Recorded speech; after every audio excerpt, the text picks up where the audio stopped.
Hey everyone, I hope you're all having a wonderful day.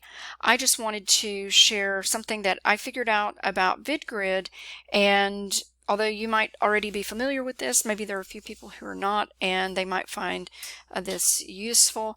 I have started using Easter eggs in my classes, and I have placed two so far. I placed one in the unit module, so I placed one in the course content to see who was going through there. And I use VidGrid. I use the trackable analytics video embed to create a video that they were already supposed to watch anyway, and I offered them extra credit just for watching it in its entirety, because the analytics, especially if you create a separate link, kind of create separate copies for each class, then it isolates them out and you wouldn't have them all lumped together. But it does show who watched how much of the video, whether they skipped through any of it, whether they fast forwarded it or skipped around, whether they watched 50% of it, 80%, none of it. And so it's a pretty neat feature.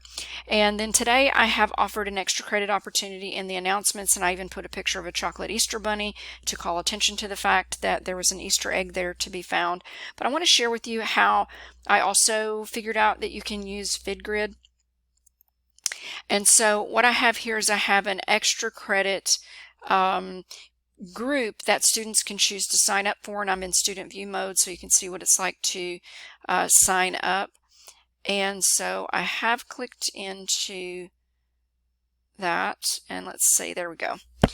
And so now I'm in the group discussion board, and I also enabled Collaborate for them in case any of them wanted to discuss how to approach the extra credit assignment.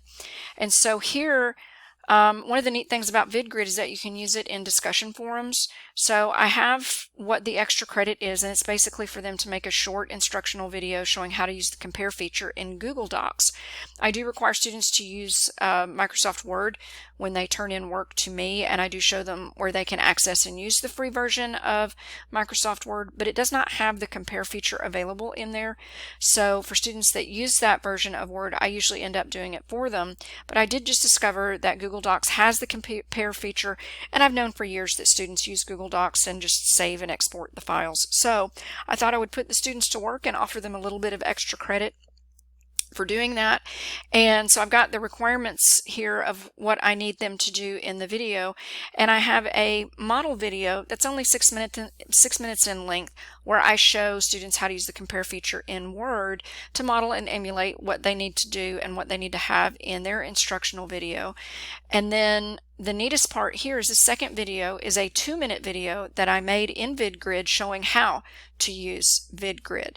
And I was able to do this. Those of you who've been through the VidGrid training know that one of the things that's kind of difficult is that it doesn't really let you show things from the student's vantage point. But going in through the discussion tool, I was able to have one screencast recording going. I was using Screencast-O-Matic, and then I was also able to create this 2-minute video in VidGrid, kind of underneath the bigger video of showing the students what to do.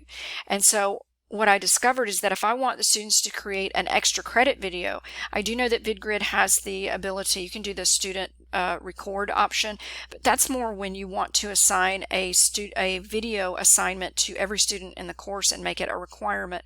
But I have been brainstorming for a while trying to figure out, well, how can I do this to allow students to do extra credit things but not make it obligatory for everybody else. And so I stumbled onto this in the discussion tool, and I knew that VidGrid was available, but I guess at the time I couldn't envision how it would be used. So this video that you see right here, the second one, is actually a VidGrid video that I made in VidGrid while I was in the discussion tool, and then I go back and I embed that. So I'm just going to show that really quickly. I want to keep this video short, but if I were going to reply to my own kind of post here, and if I were a student in my own class and I were going to create this video, I would come here to Mashups and click on VidGrid, and it will take me to this, the VidGrid portal. Now, obviously, it's taking me to my my teacher version, and this is the video that I just recorded, but I recorded it,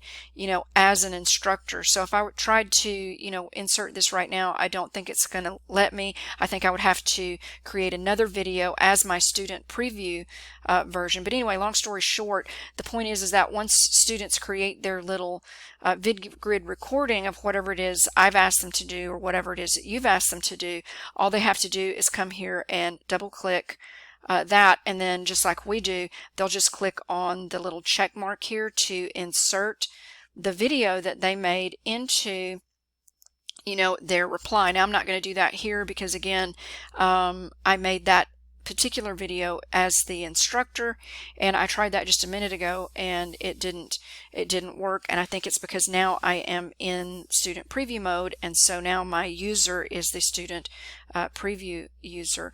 But it's super easy to incorporate that in, and if students left and came back, all they would do is come back, go to VidGrid, find that video, double click on it, click on the blue check mark, and then click submit.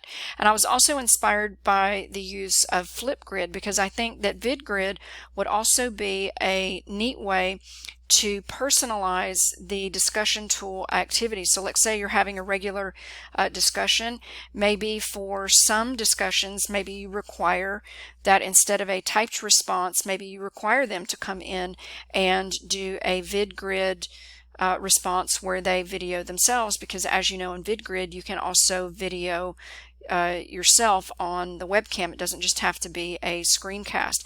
So that's it. I just wanted to share that with the rest of the group, because I'm pretty pleased with being able to figure out a way to make this kind of thing that I'm wanting to do it for right now extra credit, but in my regular discussions, I'm trying to encourage students to use some more of the bells and whistles that are available in the discussion tool, and this might kind of liven things up a little bit. So just wanted to share that with everybody. Hope y'all are having a great day. I'll talk to you soon.